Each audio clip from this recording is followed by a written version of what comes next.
Okay. A sources sought means just that. They're looking for sources. It could be for several reasons. A lot of times purchasing agents will do a sources sought because they buy 10,000 things a year, and they're not a master of anything. They're a jack of all trades. So they don't know a whole lot about what they're buying sometimes. Okay. Sometimes they do it just because they're lazy and they don't want to take the time to input all this information in the system and then find out that there's not enough interested vendors, not enough sources that would even bid on it. So they'll do it as a sources sought to see if there are interested vendors or if there's interested sources out there that will bid on it. And sometimes they do it because they want more information on what it is they're buying. So whichever sources respond, they'll actually reach out to and they'll ask you questions. And if you know the answers, that makes you an expert in the field, and that makes them more likely to hire you down the road when they put it out for bid because you were the one that actually helped them out. Okay. All you can do on a sources sought is follow the instructions, and there's usually not a whole lot of instructions. If it's definitely something that you want to do, wait a minute, response date was yesterday, right? Yeah. Yes, sir. That's what it looks like. Okay. That might not be a bad thing because they might not have asked you to do anything. They might have just want you to put it on your watch this opportunities list so you'll be notified when it's modified. So what we're going to do is we're just going to read the synopsis real quick and see if it tells us anything, which I can already tell it doesn't. Blah, blah, blah. Responses to this notice will be used by the government to make appropriate decisions and are not considered adequate responses to a potential future solicitation announcement. So just because you didn't respond to this doesn't mean you cannot bid on it. That's what they're saying right here. Okay. The system and sources of 2 tractor trailers, driver transport, linen, blah, blah, blah. Okay, so we're still good. Even though it was due yesterday, we're okay. Okay.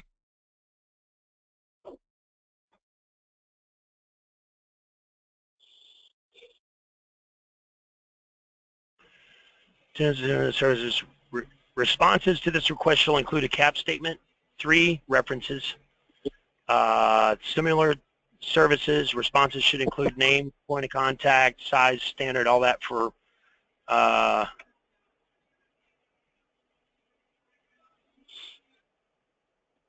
they're asking you for 3 references with contact info, and then they want you to answer these questions. If you're on a G.S.A. schedule, if you're going to provide these services directly, are you going to sub them?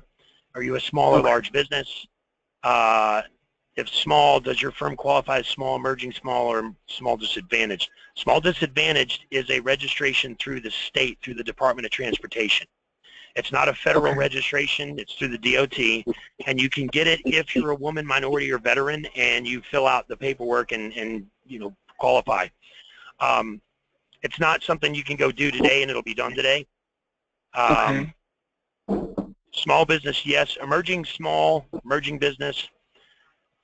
Disadvantage specified under which disadvantage group. So either you're woman, minority, or veteran disadvantaged, or you can also have an 8A, which makes you disadvantaged as well. It's considered the same thing, but that's a federal registration. Okay, I believe that we filed under all of those except for the disadvantaged business portion of it. So we would actually qualify in those 2 areas there. Okay. If you're a HUBzone firm, if you're woman-owned, if you're service-disabled veteran, blah, blah, blah. Responses says we emailed, so she wanted you to email this information yesterday. But again, it says right here in writing, because we didn't email doesn't mean we're no longer allowed to bid. Okay. I would go ahead, even though it was due yesterday, I would go ahead and it wouldn't take you but, what, 10 minutes to fill this out? Yes, sir. I would go ahead and fill this out real quick. Email it to her like this. In the subject line, you want the solicitation number and the title. Okay. So click on her email right here. I'm assuming it's a her. Bailey could be a guy or a girl. And that's why what I'm about to show you is important. Back in the day, it was disrespectful not to call people Mr. or Mrs. That's how we were taught. That's how we grew up. These days, it's kind of the opposite. And in addition to a lot of people not wanting to be called Mr. or Mrs., they take offense at it. You're not always sure if you're talking to a female or a male by their name. So, if you say Mr. Bailey and it comes Bailey's a woman, she might take offense to that. So what I do to combat all those problems is I put their first name, I call them and address them by their first name, even when I talk to them regarding. I take the SOL number.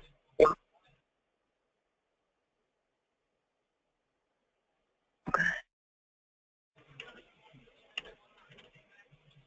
And the description.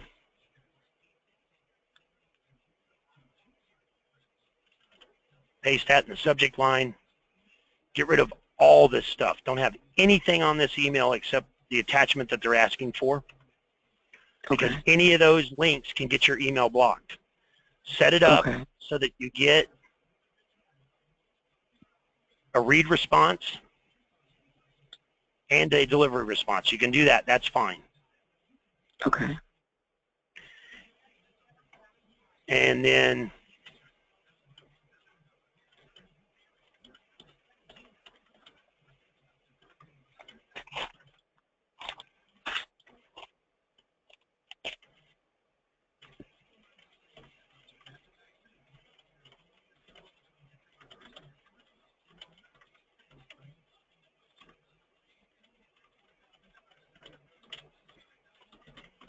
so I'm addressing several things. I'm addressing that we know it's past due, because if you just submitted this bid, they'll respond with, this was due yesterday. You know, sometimes they'll be a jerk about it. So I understand this was past due yesterday, but we feel we could be a huge asset to your team. And then I would go ahead and answer the questions, post them, paste them in the email. Don't even do it as an attachment. Just paste the answers right in the email and send it. Okay. All right. What's your email? And I'm going to email this to you. Oh gosh, this is a long one.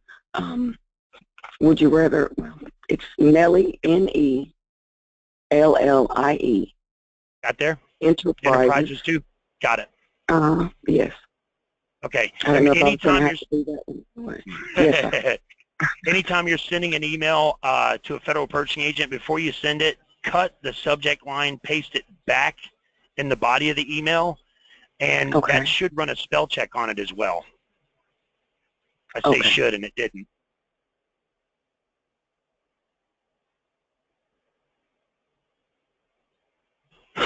Not, you know, very few people are grammar Nazis these days. Just like the not being one to be called by Mr. or Mrs. anymore. It just really doesn't happen that much. But there are still occasional purchasing agents that are a grammar Nazi, and that could be a reason why you'd lose the contract. You know, this guy can't even spell.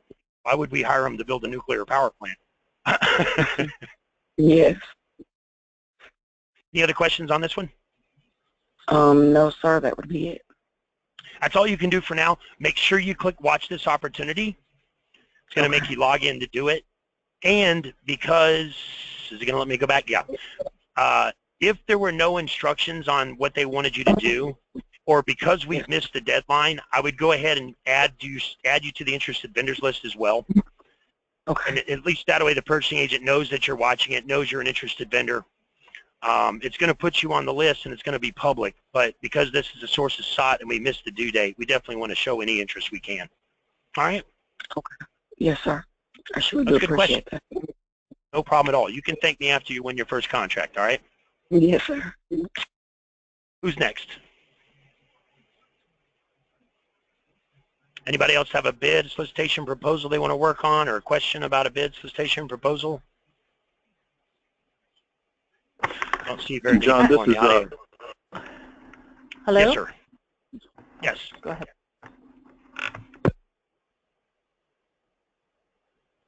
Can you hear me now? John, I sent you one in just to take a look through. It's Department of Navy solicitation. This is Jim?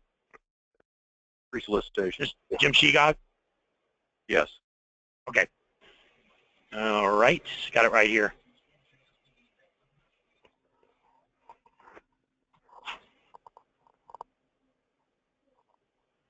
Really? It's going to make me log in?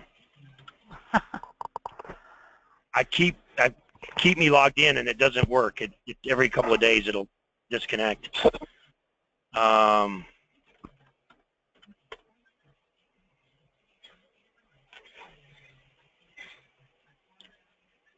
I hate this. FBO makes you change your password every 3 months. And I've had this account for 6 years, so I've had 1,000 passwords, seems like. I'm going to pause you guys real quick and pull it up. Give me just a second. All right, no problem.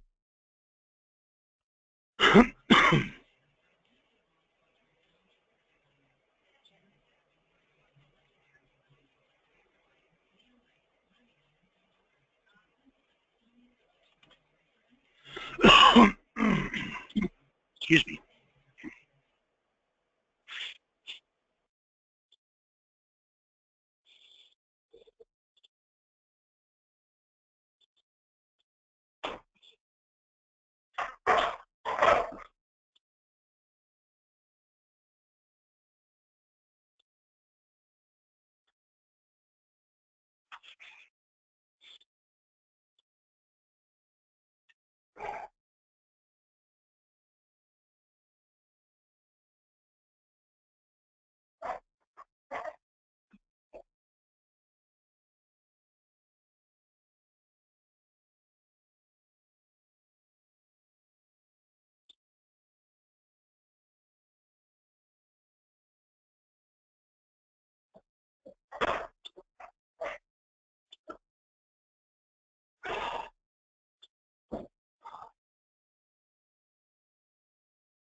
Better not get it wrong this time because you only get 3 tries. It'll lock me out for 24 hours. And that's not it.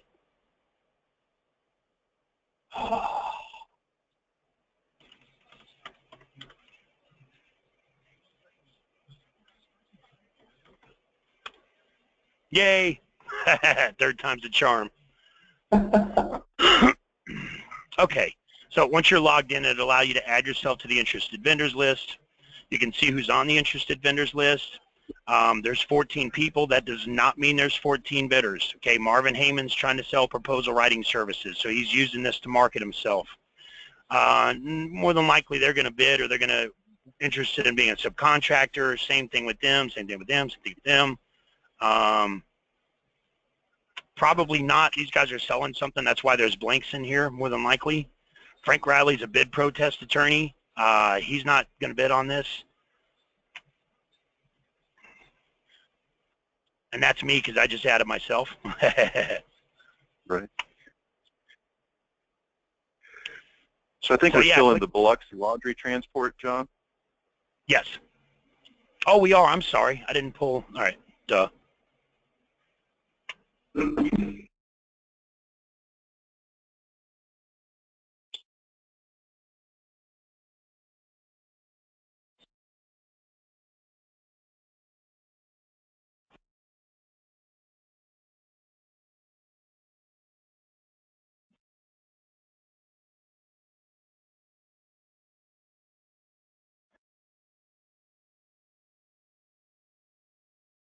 Okay, this happens sometimes. I know this is in here because you emailed me the link, but it's saying it's not in here. So we're going to go to the advanced search, and we're going to go to both. Right. Try it again. Yeah, it was not showing up in your access system or the Navy NECO system today, but it was in FBO. All right, so what we're going to do, because it's not showing up anywhere, this is probably, it's going to sound like the dumbest thing ever, but it's the simplest solution. We're going to Google it. Okay, if it doesn't show up anywhere in Google, there must be a typo in it, because there's no way if this is an active solicitation that it's not going to show up anywhere. If it doesn't show up in FBO, that happens, but it'll still show up in all the other databases that mirror FBO.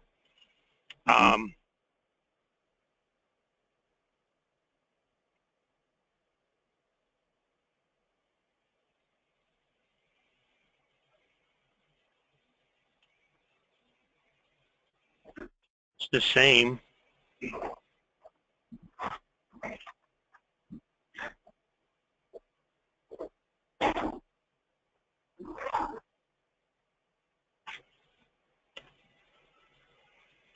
Okay. I have seen stranger things.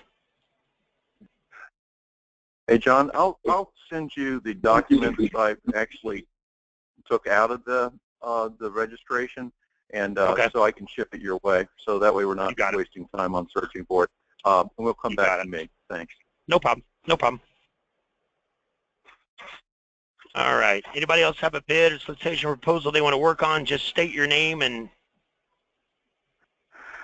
I don't have a bid because I haven't gotten into it yet, and I'm not Okay. sure if you're the right person, but I'm curious from the other people on the phone too. I mean, do you absolutely have to have performance history in order to start doing?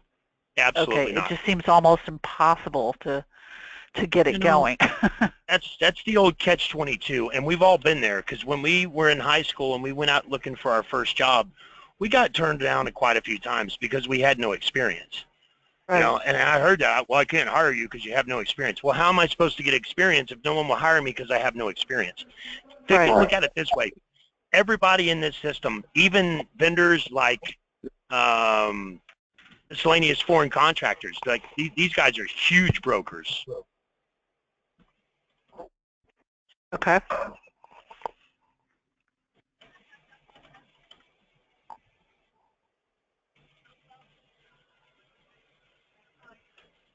I don't even know how to spell miscellaneous. See, here's all you guys saying how awesome I am and how I know everything. I don't know everything. Come on now. Well, you've given me hope today because I was starting to lose hope about that. Well, look at it this way. This system only tracks about 10% of the total spending. Miscellaneous foreign contractors and miscellaneous foreign awardees, these are brokers. They've done 870,346 federal contracts that are showing up. This system only tracks 10% of the spending, which means they could have done as many as 8 million contracts. And at one point in time, these guys also had no past performance whatsoever. So everybody started there. Everybody's gone through it. There's two ways around it. Number one, if you do subcontract work for a prime, subcontract work does count as past performance. So that is one way to build your past performance, is using doing subcontracts. Secondly, I don't have that yet. That's okay. When you submit a bid on a contract and you're using a subcontractor, you're allowed to use their past performance. Oh, perfect. Okay. Yeah. Okay. Yeah, and past performance it's not specifically to the federal government. Past performance means the actual definition of the term is contracts that are similar in size, fashion, nature. And nature. Yeah, that's what that means. So obviously having federal government past performance is a little more beneficial than having state or having local government. And obviously having any government is a little better than having commercial, and having commercial is a little better than having residential, but it all counts. Okay. And you can use your subcontractor's past performance. So that's another good way to get in the door and build past performance, is by using somebody else's past performance. All right? Okay. But what if their past performance was at another company? You know, they're just forming a new company. Okay. Doesn't matter. The past performance is actually relevant to the person who worked there.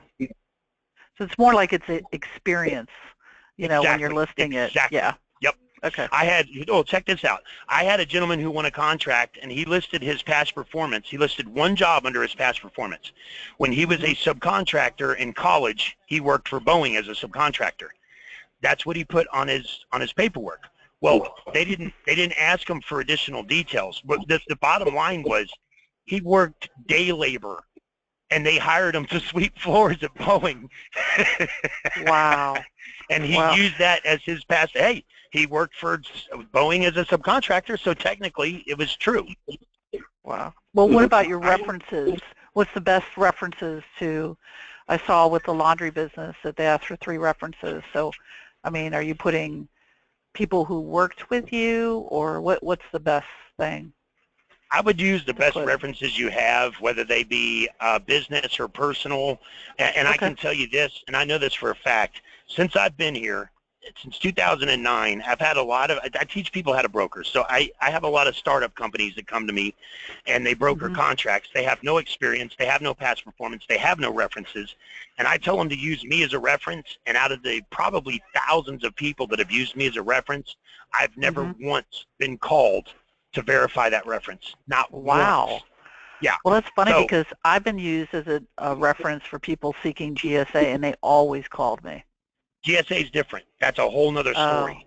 And I Oh, don't push okay. I don't push GSA at all. I don't Okay. push GSA until the purchasing agent comes to you and says, hey, by the way, if you get on a GSA, I can do larger, longer-term contracts. Then I push GSA. But until you got what we call a sponsor, I don't even talk about GSA until you got a sponsor. The way my game plan works is get set up for simplified acquisitions, win some contracts, make some money, add your 8A, add your HUBzone, do your WOSB, do your vet-biz, do everything else that you qualify for, and then about 2 years into your 8A, you'll be in a position where you can do the GSA, and then the GSA, you can use that. Once your 8A ends in 9 years, you can fall back on the GSA, or in 9 years, just sell the business and retire. Or in 9 years, you just go back as a woman-owned small business. Right. Yeah. That's a good question, though. Any other questions? Anybody else have a question? Or I see Jim's email came through. Go ahead. I have one more. One more question. Go for it. Sure.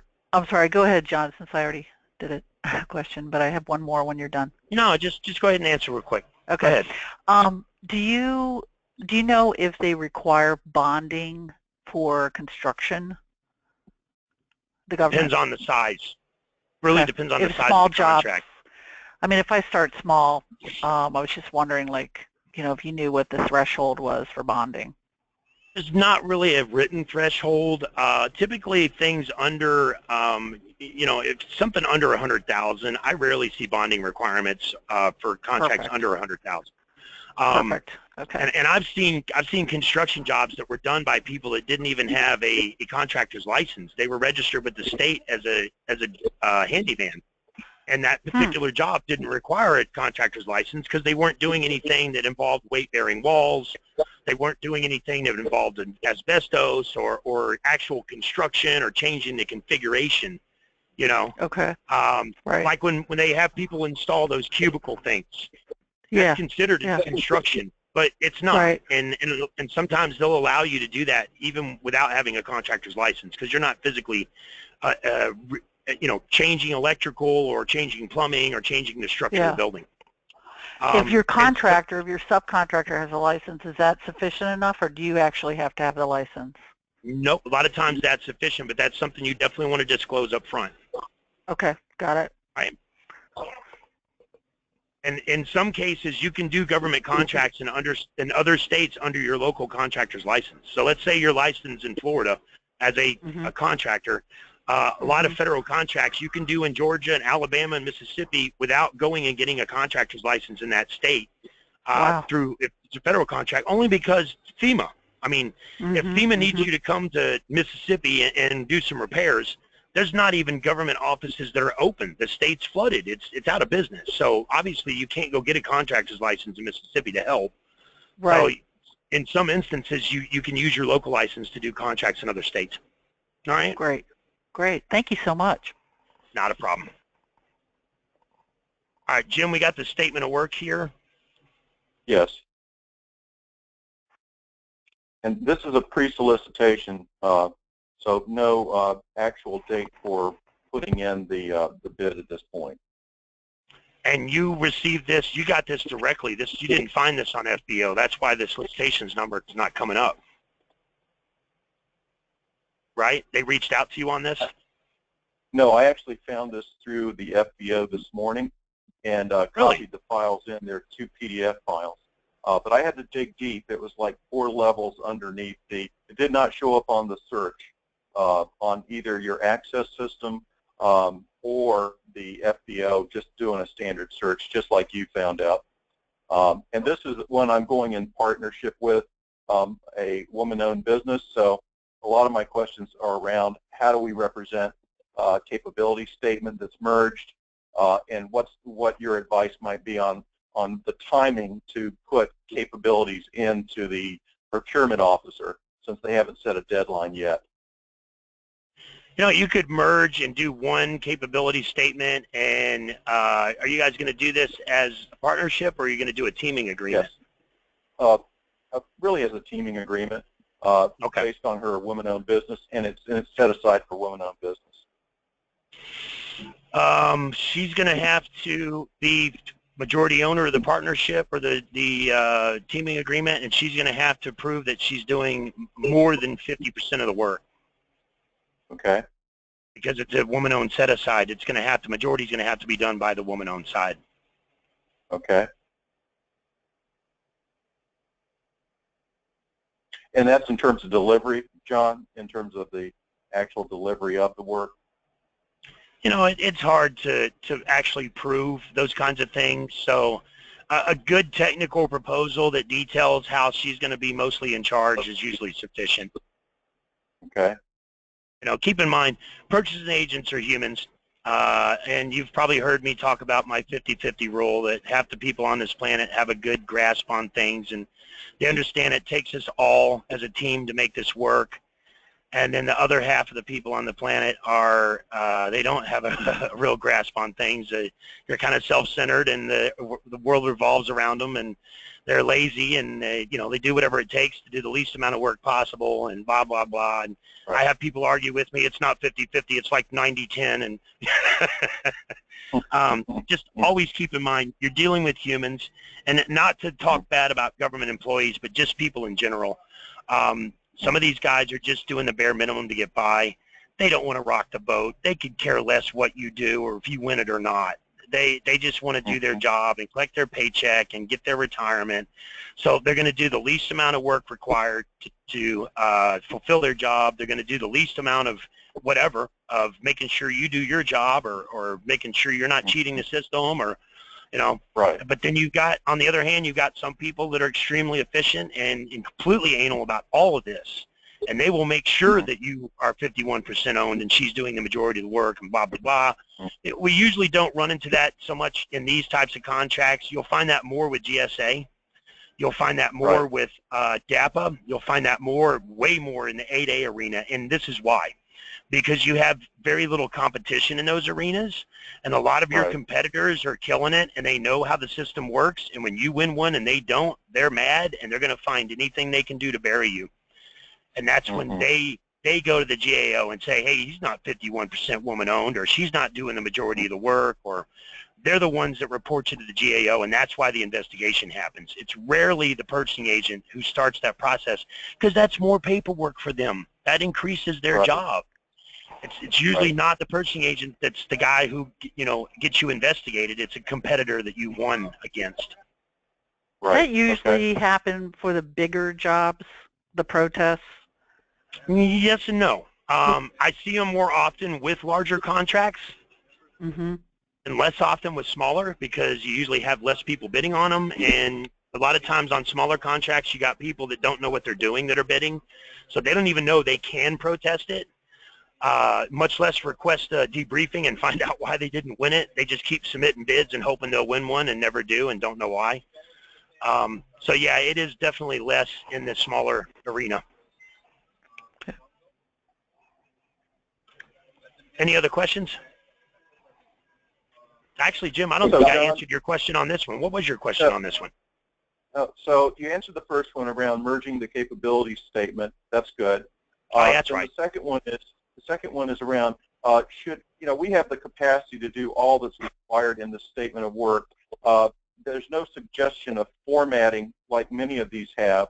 So the question is, when it's open form like this and you know you have capability, how much should you reveal before it goes to solicitation request? Well, there is no instructions to offer in here, so they're not telling you how they want you to communicate or what you want to provide. Right. Did it say it was a small business set-aside? It's a woman-owned set-aside. So, and we have the other parties' interested vendors' names submitted, and she's reached out and contacted the procurement officer to say that they have the capability. That's it so far. Okay.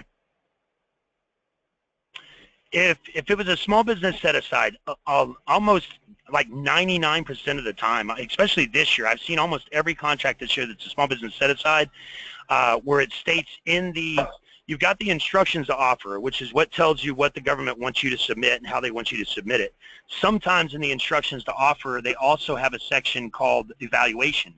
and they're actually giving you the instructions on how they're going to evaluate your offer, which, if you read the evaluation part, gives you insight on how to better submit your bid so that they evaluate it the right way. Long story short, a lot of times in that evaluation phase on a small business set-aside, it says that your technical proposal is the most important factor. Your past performance is second, and price is last. Price is rarely the most important factor on a small business set-aside.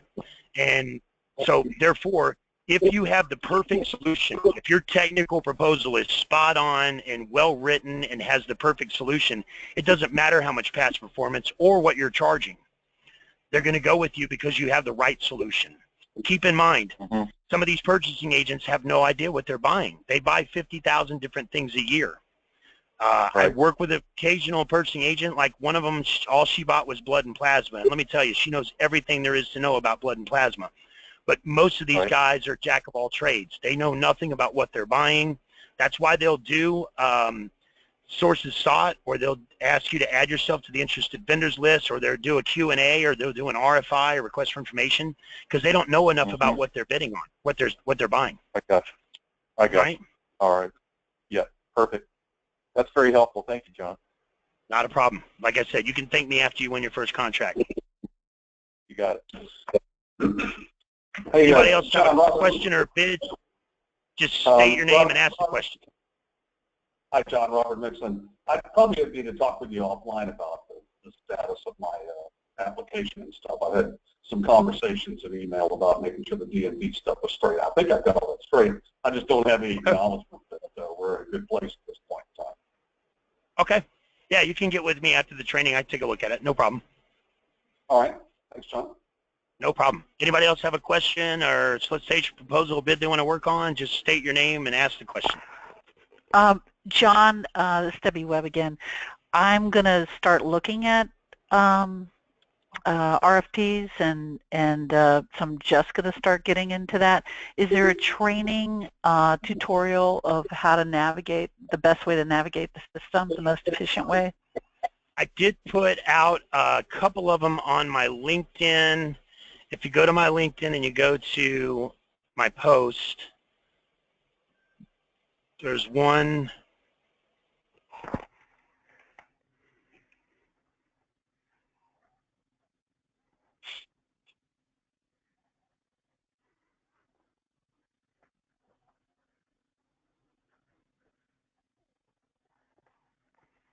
This one, I believe I have instructions on how to set up your searches in FBO so they run automatically. Great. And there was another one that I wrote a while ago that was specifically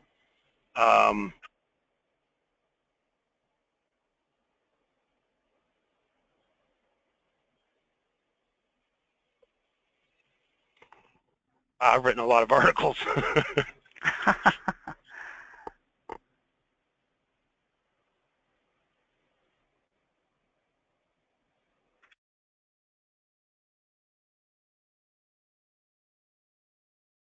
I thought I wrote one that's specifically on how to set the searches up in FBO, but I don't think I did because this is back to the beginning of when I started writing them.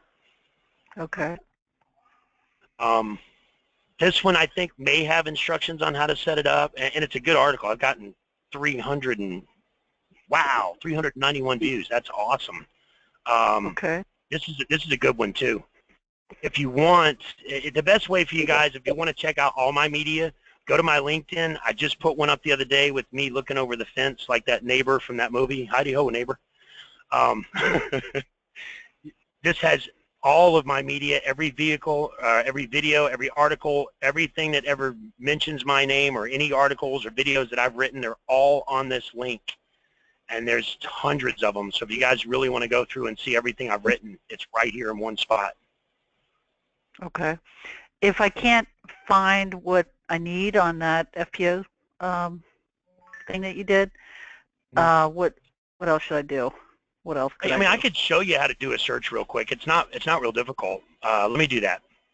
Okay, great. So you go to your FBO and log in. Okay. And then you're going to go to My FBO, and you're going to go to the View Save Searches right here. Click on it. Okay. So it says no items found, or you might have one in here that's running automatically that your case manager set up that runs by NAICS code. Okay. And here's the problem. Okay, NAICS codes are vague and confusing. You'll see this a lot once you start working in the federal system. You'll be like, why did they use that code to purchase this? That doesn't make any sense. Okay. You know, popcorn comes up under, go by date signed. Comes up under food services, food service, food product, food machinery, but it also comes up under construction. It comes up under electrical apparatus and equipment. Wow. It really depends on what code the purchasing agent thought he or she needed to use. If they use the wrong code, there's no recourse. They won't get in trouble for it. So sometimes they'll just grab a code, or they'll go into like NAICS.com and they'll search for, let's see, where are we at here? Find your NAICS code. You know, they'll search for boots. Helps to spell it right. Mm-hmm. I did it again. Holy cow. Search for boots. And, I mean, that's going to bring up boots and shoes and leather and shoelaces, but it's also going to bring up boots for, you know, heavy equipment has boots on their stands. There's machines that are used to manufacture boots. So it's bringing up footwear manufacturing, other leather good manufacturing, footwear merchant wholesalers, and footwear leather goods. Well, when we click on those, we'll see that footwear manufacturing includes all of this stuff: boots, sandals, canvas, bags, children's shoes, footholds, golf shoes, you know. So when a purchasing agent uses the wrong NAICS code because they thought it was the right one, well, you're not even going to get that opportunity because you're only searching by NAICS code. But if you set up your searches by keyword, no matter what NAICS code they use, the keyword is always in the description somewhere. So if you go by keyword and not by NAICS code, you'll never miss, I shouldn't say never, you'll rarely miss out on an opportunity like you will if you're searching by NAICS code. To do that, you click Add New, you name it. So what are we going to name this first search? I don't know. I don't know. So we're going to search for...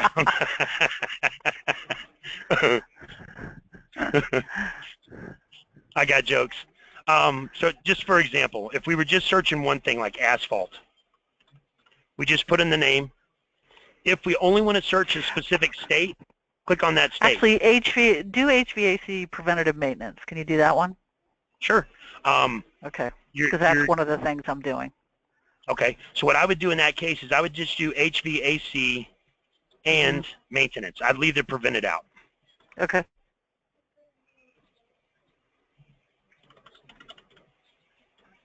If you're too specific, you're going to miss out on stuff. And if they say HVAC maintenance for preventative purposes and you've got HVAC preventative maintenance, it's not going to come up because the words are in the wrong order.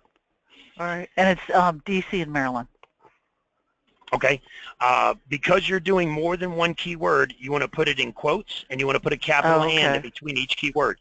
If you were just doing HVAC, if you were just doing HVAC, then you would just put HVAC. Like that. That's it.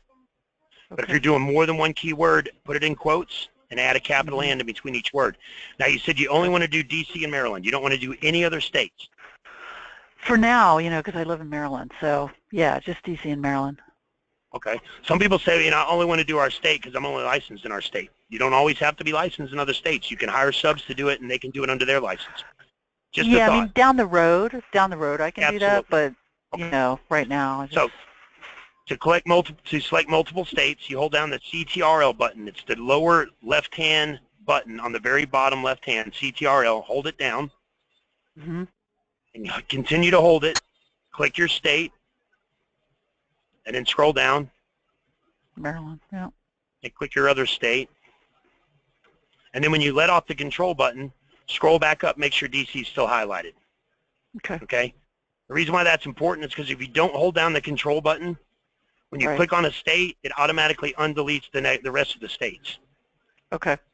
So right now, Maryland and, because I didn't hold on, so go back, Maryland, control, DC, control. I want to get rid of Connecticut, so by clicking it, it goes away. Okay. Double check one more time. They're both highlighted. Okay. Now, didn't unhighlight it, did it?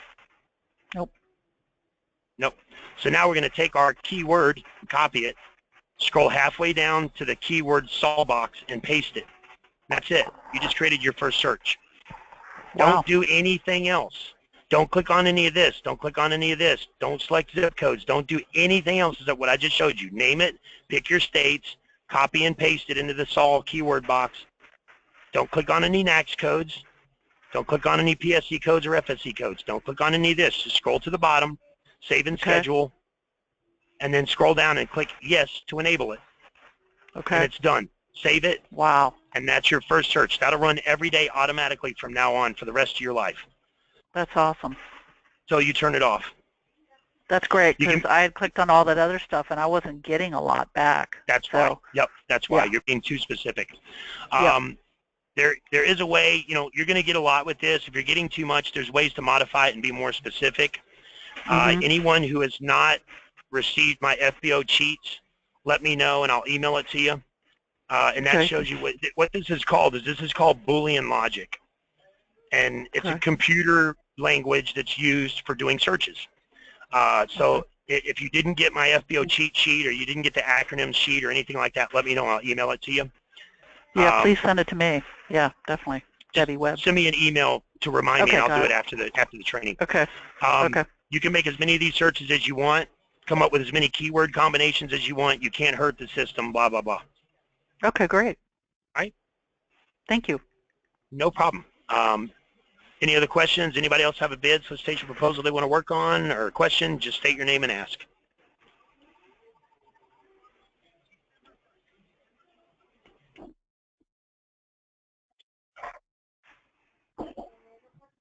John, this is Joe Garrido. I have a quick question.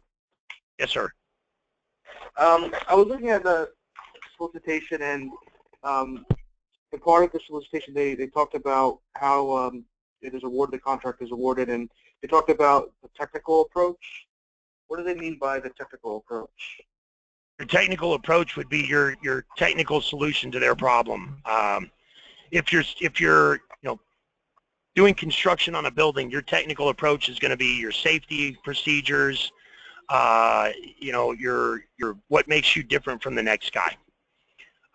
If they're asking you for a technical proposal, your technical approach, and you're just selling a widget, then you just send them a brochure about the widget. Okay. All right, thank you. All right, no problem at all. Good question. Anybody else got a question and proposal, solicitation they want to work on?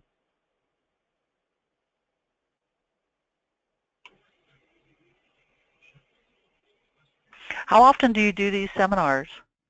Every day from 4 to 5. Oh boy, you shouldn't have told me that. It's all good, trust me. I have people that log in every day and they'll never say a word. They just listen and take notes, and you're more than welcome. Okay, great, thanks. Yep.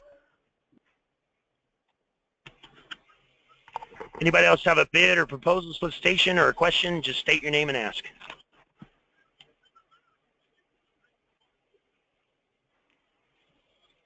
No?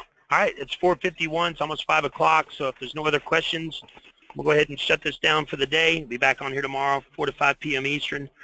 I did record it. It takes hours to convert it. If you guys want to remind me tomorrow, once it's recorded and converted, I'll go ahead and upload it to YouTube, and I can give you a link to it. It's the easiest way. All right. Great, thank you. All right, thank you, John. Bye. Not a problem. Like I said, you guys can thank me after you win your first contract, all right? All right, good night. We'll see you tomorrow. Good night.